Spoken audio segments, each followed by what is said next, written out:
अब मैं आपको यहाँ पर गुणोत्तर श्रेणी की कुछ प्रॉपर्टीज बताऊंगा। सबसे पहले तो हम देखते हैं यदि ए बी सी गुणोत्तर श्रेणी में है, मान लिया तीन संख्याएं ए बी सी है और वो जीपी में है, गुणोत्तर श्रेणी में है, तो सबसे पहला नियम तो यही होता है कि second upon first is equal to third upon second, अर्थात पहला नियम b upon a is equal to c upon b।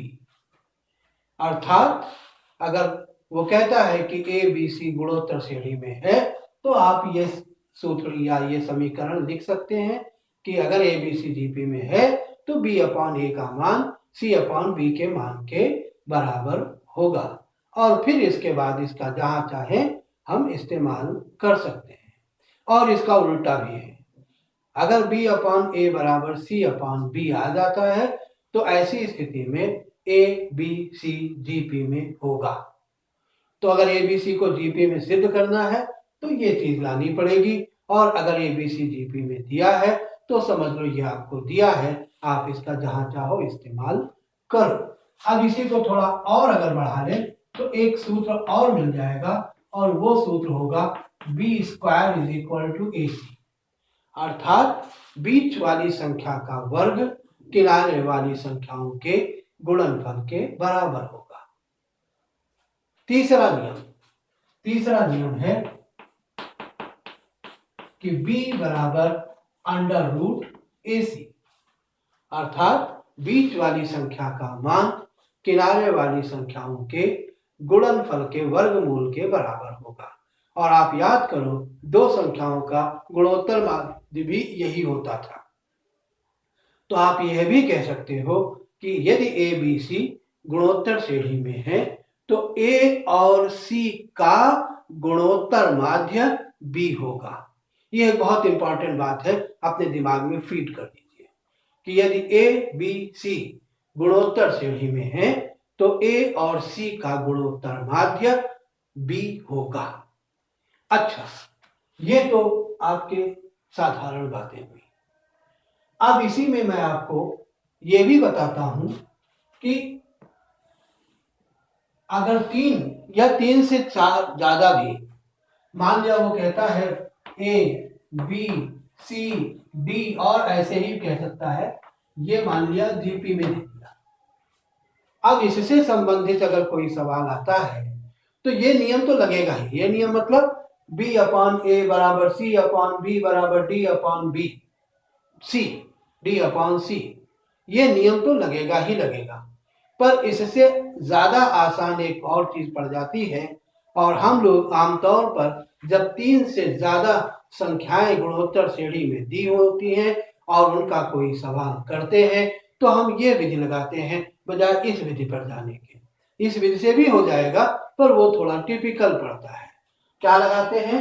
हम लगाते हैं कि माना b बराबर ए आर, क्योंकि आप यह तो जानते ही हो कि गुणोत्तर श्रेणी में अगला पद निकालने के लिए पिछले पद में सार्वनुपात से गुणा करना पड़ता है। तो b का मान निकालने के लिए a में सार्वनुपात यानी r से गुणा करना हुआ, तो b is equal to A R हो गया। अब जैसे b is equal to A R हो गया तो जाहिर सी बात है c is equal to A R square हो जाएगा और d is equal to A R cube हो जाएगा। तो a की जगह तो a ही चलेगा। अब इसमें सवाल कैसे आते हैं? सवाल ऐसे आते हैं कि वो कहता है ए बी सी डी गुणोत्तर श्रेणी में है तो सिद्ध करो।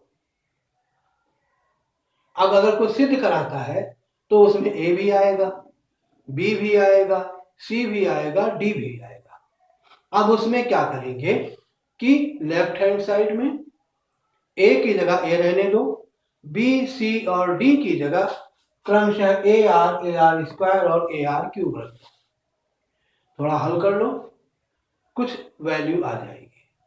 फिर राइट हैंड साइड में जाइएगा, वहां पर भी अगर ए है तो ए को ए रहने दो, और बी सी और डी है तो उनकी जगह आप ये मान रख दीजिए और उसको भी हल कर लीजिए।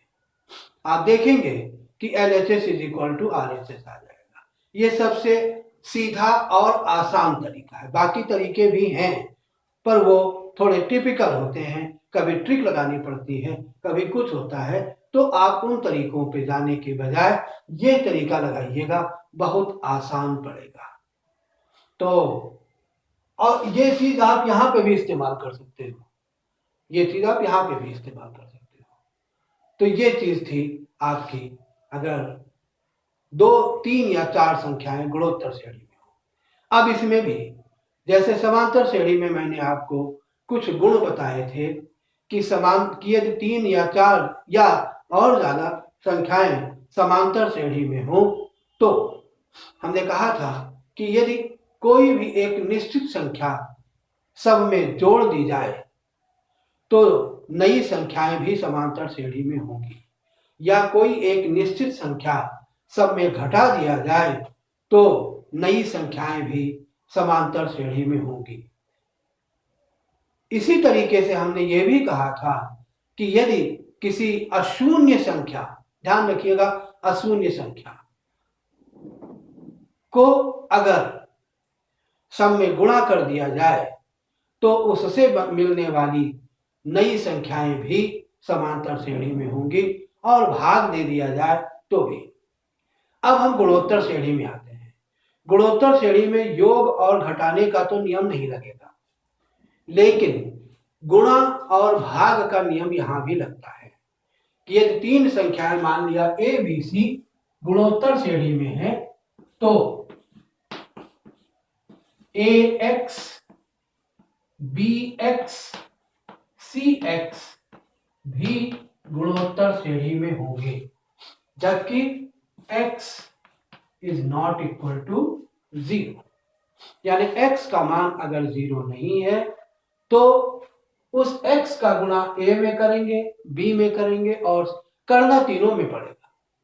तो ax, bx और cx ये तीनों समान गुणोत्तर श्रेणी में होंगे।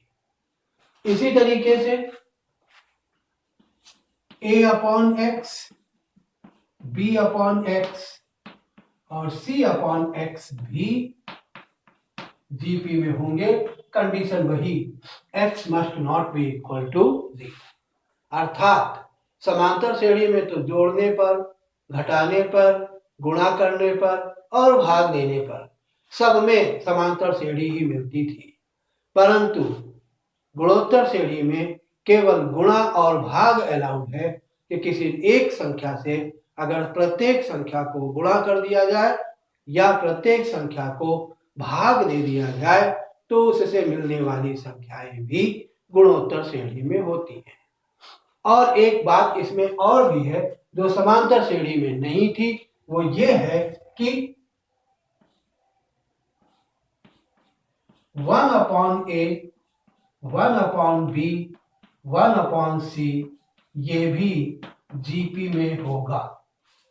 अगर ए बी सी गुणोत्तर श्रेणी में है तो प्रत्येक पद का अगर व्युत्क्रम कर दिया जाए तो उससे मिलने वाली संख्या भी गुणोत्तर श्रेणी में ही होती है। यह नियम समांतर श्रेणी में नहीं लगता है। समांतर श्रेणी में अगर प्रत्येक पद का व्युत्क्रम कर दिया जाए, उल्टा कर दिया जाए तो उससे एक नई श्रेणी बन जाती है और उस श्रेणी का नाम हरात्मक श्रेणी कहलाता है। उस श्रेणी का नाम हरात्मक श्रेणी होता है। उसके बारे में फिलहाल हम लोगों के सिलेबस में नहीं है, फिर भी कभी मौका मिला तो मैं आपको थोड़ा बहुत जरूर बताऊंगा, लेकिन आज की डेट में अभी उसमें ज्यादा डिटेल में नहीं जाते।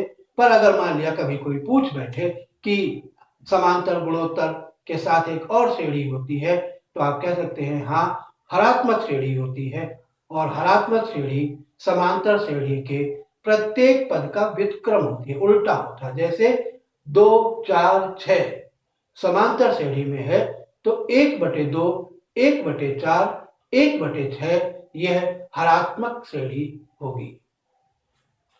तो यह बातें आपकी गुणोत्तर श्रेणी से संबंधित थी। अब मैं आपको नेक्स्ट वीडियो में सॉल्व एग्जाम्पल की सहायता से इन्हीं बातों को क्लियर करूंगा।